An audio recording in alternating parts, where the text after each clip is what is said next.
نیکی کی برکت نسلوں تک باقی رہتی ہے.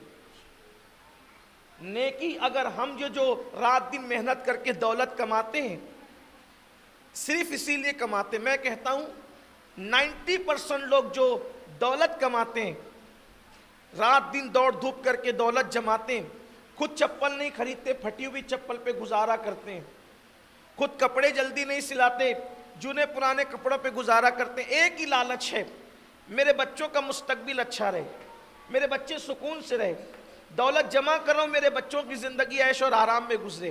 میں کہتا ہوں بچہ پیدا بھی نہیں ہوتا, انسان بچوں کے آرام کی فکر کرتا ہے.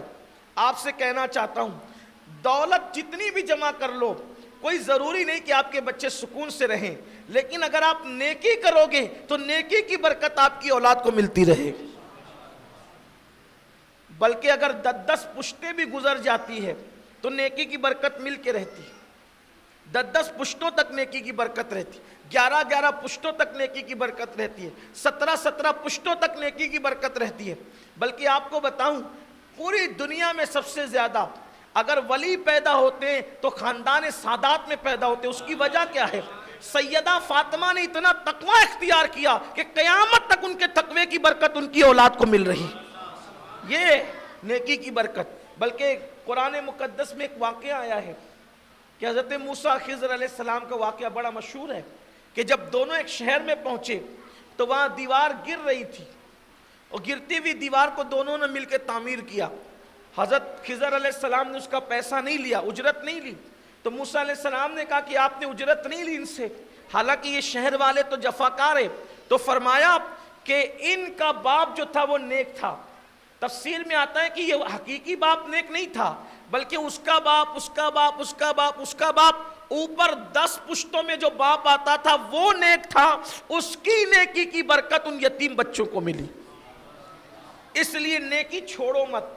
اگر اپنے خاندان کو, خود کو, اپنی اولاد کو اگر خوش دیکھنا چاہتے ہو, مطمئن دیکھنا چاہتے ہو, ان کو پریشانی سے محفوظ دیکھنا چاہتے ہو, ان کو بلاؤں سے محفوظ دیکھنا چاہتے ہو, نیکی مت چھوڑو.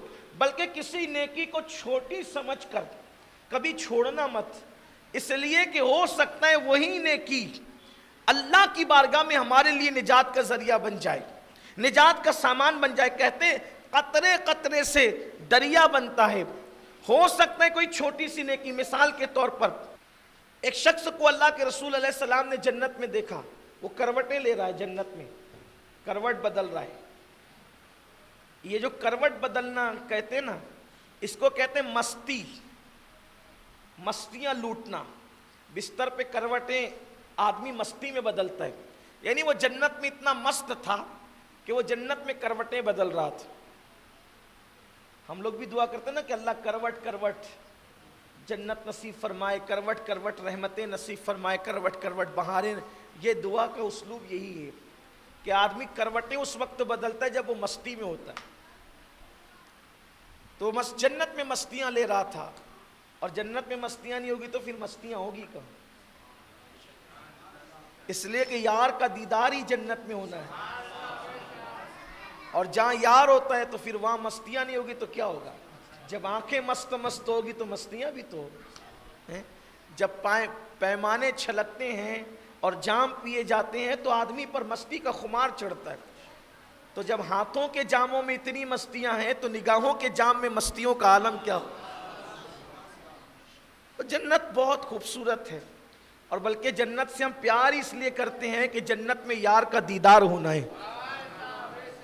تو اللہ کے رسول صلی اللہ علیہ وآلہ وسلم نے دیکھا کہ ایک بندہ ہے جنت میں کروٹیں بدل رہا ہے.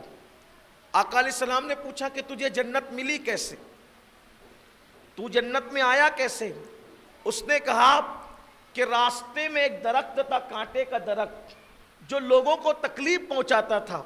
وہ درخت کو میں نے کاٹ دیا اور کانٹے ہٹا دیے, تو رستے سے کانٹے دار درخت کو ہٹانے کی برکت سے اللہ نے میرے سارے گناہوں کو معاف کر کے مجھے جنت عطا فرما.